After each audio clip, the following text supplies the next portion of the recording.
गङ्गातरङ्गरमणीयजटाकलापं गौरीनिरन्तरविभूषितवामभागं नारायणप्रियमनङ्गमदापहारं वाराणसीपुरपतिं भज विश्वनाथम। हर हर महादेव। मैं प्रीतम शर्मा। आज की इस वीडियो में हम चर्चा करेंगे लोगों के विवाह में विलंब होने के कारणों पर। प्रिय दर्शकों, सनातन धर्म में 16 संस्कार होते हैं और उन 16 संस्कारों में से जो 15वां संस्कार है वह विवाह संस्कार होता है। तो जो यह विवाह संस्कार है, यह 15वां संस्कार होने के कारण इसका बहुत ज़्यादा महत्व है। विवाह होने के उपरांत ही हम गृहस्थ आश्रम में प्रवेश करते हैं और गृहस्थ आश्रम को चारों आश्रमों में से सबसे श्रेष्ठ माना गया है। तो आइए अब हम जानते हैं क्यों हमारे विवाह में बार बार देरी होती है। प्रिय दर्शकों, विवाह के पीछे ग्रह बहुत बड़े कारण होते हैं और शुक्र ग्रह को स्त्री सुख का कारक ग्रह माना गया है और कुंडली के सप्तम भाव से विवाह का विचार किया जाता है। यदि आपकी कुंडली में शुक्र ग्रह पीड़ित है या शुक्र ग्रह अस्त का होकर के बैठा है या शुक्र ग्रह अष्टम या द्वादश भाव में नीच का होकर के बैठा है, तो ऐसे में आपके विवाह में बहुत देरी होती है। और यदि आपका विवाह हो भी जाता है तो वह विवाह आपका अच्छे से चल नहीं पाता है। बार बार पति पत्नी में आपस में लड़ाई झगड़ा होते रहता है। और यदि आपका सप्तम भाव पाप ग्रहों से पीड़ित हो तो भी आपके विवाह में बहुत ज़्यादा देरी होती है। तो आइए इस विषय पर विस्तार रूप से हम चर्चा करते हैं। तो आइए अब जानते हैं किस प्रकार से कुंडली से विवाह का विचार किया जाता है। प्रिय दर्शकों, कुंडली के सप्तम भाव से विवाह का विचार किया जाता है। यहाँ पर चार्ट में 4 कुंडलियां बनाई गई है, पहली, दूसरी, तीसरी और चौथी। जो यह पहली कुंडली है इसका सप्तम भाव ये वाला हो जाएगा, इस कुंडली का ये सप्तम भाव, इसका ये और इस कुंडली का ये सप्तम भाव होगा। यानी कि कुंडली के सप्तम भाव से विवाह का विचार किया जाता है। और कुंडली के सप्तम भाव से किस प्रकार से विवाह का विचार किया जाता है, इसको जानने के लिए कुछ चीज़ों की जानकारी होना अत्यंत ही आवश्यक है। तभी आप भी स्वयं की कुंडली का स्वयं से विश्लेषण कर पाएंगे और जान पाएंगे कि कौन से अशुभ ग्रहों के कारण आपके विवाह में देरी हो रही है। तो आइए उन सूत्रों को जान लेते हैं। यहां पर इस चार्ट में वह सभी सूत्र लिख दिए गए हैं जो विवाह में विचारणीय है। ज्योतिष शास्त्र में टोटल 9 ग्रह होते हैं: सूर्य, चंद्र, मंगल, बुध, गुरु, शुक्र, शनि, राहु और केतु। और सभी ग्रहों की राशियां होती है। सूर्य की सिंह राशि, चंद्र की कर्क राशि, मंगल की मेष और वृश्चिक, ये 2 राशि होती है। और अन्य सभी ग्रहों की भी 2-2 राशियां होती है।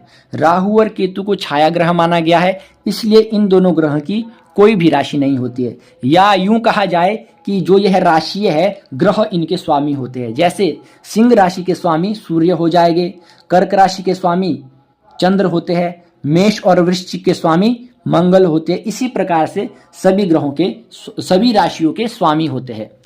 और ग्रहों की दृष्टियां होती है, सभी ग्रहों की दृष्टियां होती है।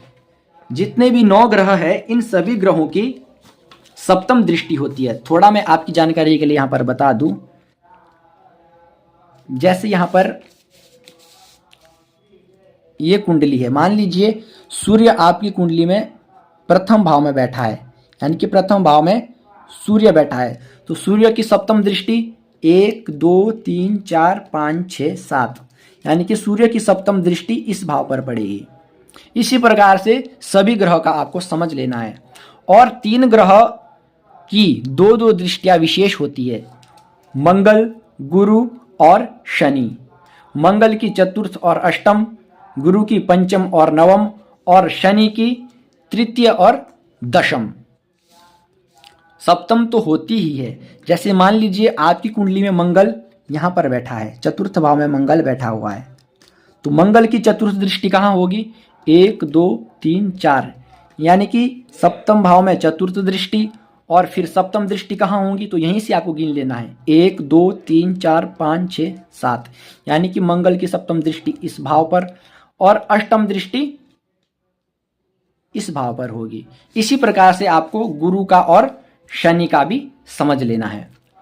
और अब हम जानेंगे कौन सा ग्रह किस राशि में उच्च का होता है और कौन सा ग्रह किस राशि में नीच का होता है। सूर्य यदि आपकी कुंडली में मेष राशि में बैठा हो तो आपको समझना है कि आपकी कुंडली में सूर्य उच्च का होकर के बैठा है, और यदि वहीं पर सूर्य आपकी कुंडली में तुला राशि में बैठा है तो आपको समझना है आपकी कुंडली में सूर्य नीच राशि में बैठा है। इसी प्रकार से सभी ग्रहों का आपको देख लेना है। और जो नौ ग्रह होते हैं उनमें से कुछ ग्रह शुभ होते हैं और कुछ ग्रह अशुभ यानी कि पाप होते हैं। शुभ ग्रह कौन कौन सी होते हैं? चंद्रमा, बुध, गुरु और शुक्र, यह शुभ ग्रह होते हैं। और अशुभ ग्रह कौन से होते हैं? सूर्य, मंगल, शनि और राहु और केतु, यह पाप ग्रह होते हैं।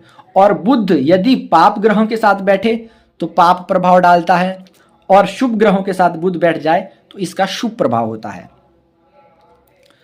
अब ग्रहों की अवस्था जान लेते हैं। ग्रहों की अवस्था होती है यदि आपकी कुंडली में कोई भी ग्रह विषम राशि में बैठा हो। मान लीजिए विषम राशि यानी कि 1, 3, 5, 7, 9, 11, इनमें से किसी भी राशि में कोई भी ग्रह बैठा हो तो वह विषम राशि होती है।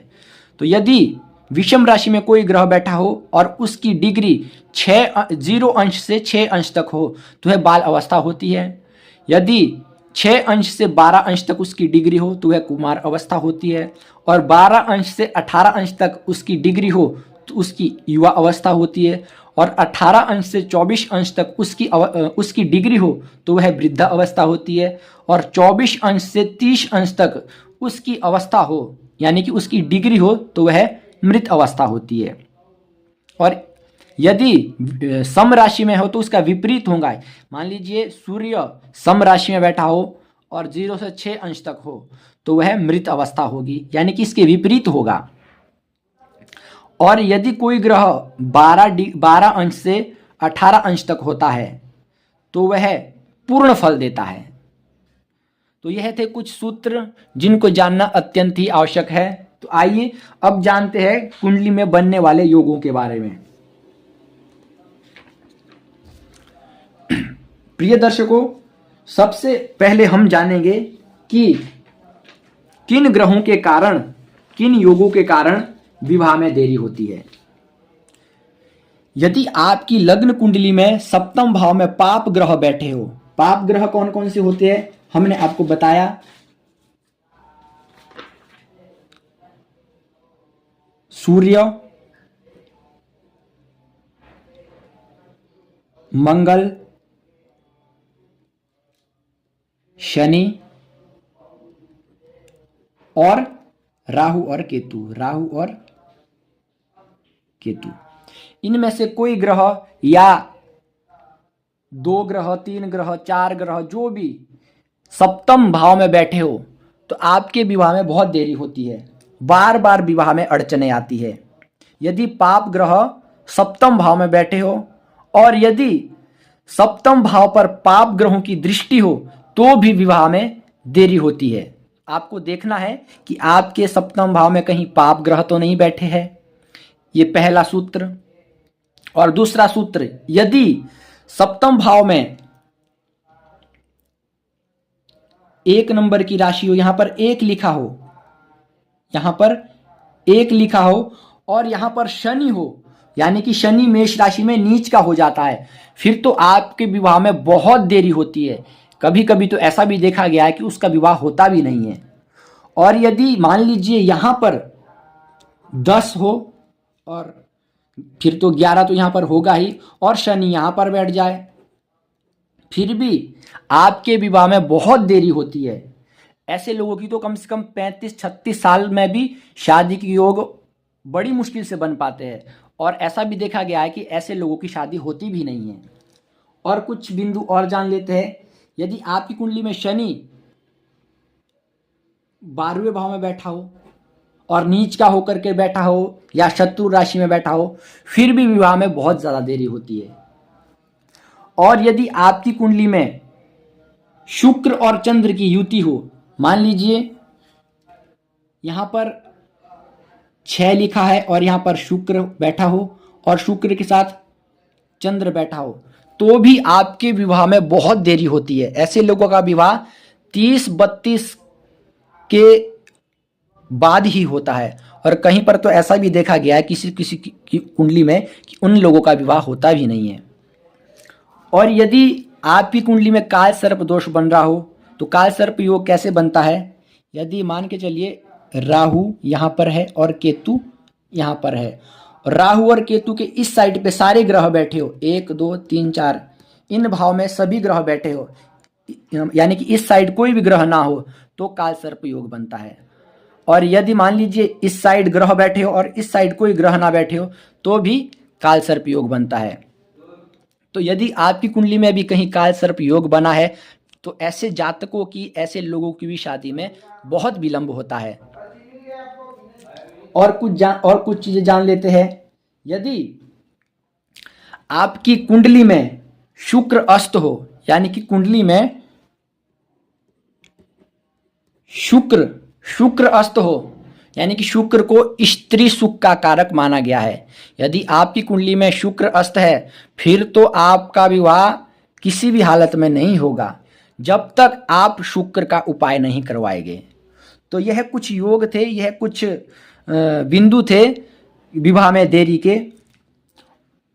और अब जानते हैं कि किन लोगों का विवाह जल्दी होता है और किन ग्रहों के कारण विवाह में जल्दी होता है।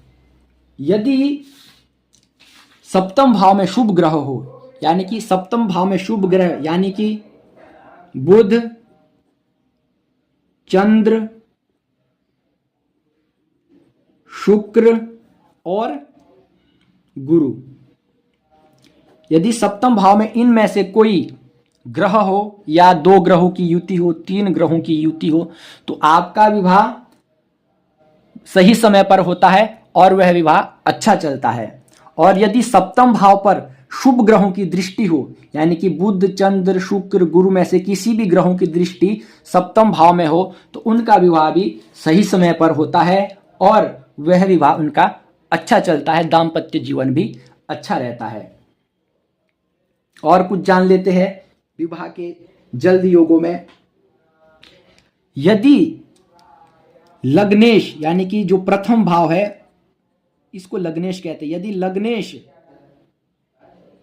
और द्वितीयेश, ये द्वितीय भाव के स्वामी को द्वितीयेश कहते हैं, यदि लग्नेश और द्वितीयेश द्वितीय भाव में बैठा हो तो ऐसे लोगों का विवाह 19 से 21 साल के अंदर हो जाता है, इसमें कोई संशय नहीं है। यदि आपकी कुंडली में प्रथम भाव का स्वामी और द्वितीय भाव का स्वामी द्वितीय भाव में बैठे हो तो ऐसे लोगों का जो विवाह होता है वह 19 से 21 वर्ष के अंदर हो जाता है, इसमें कोई भी संशय नहीं है।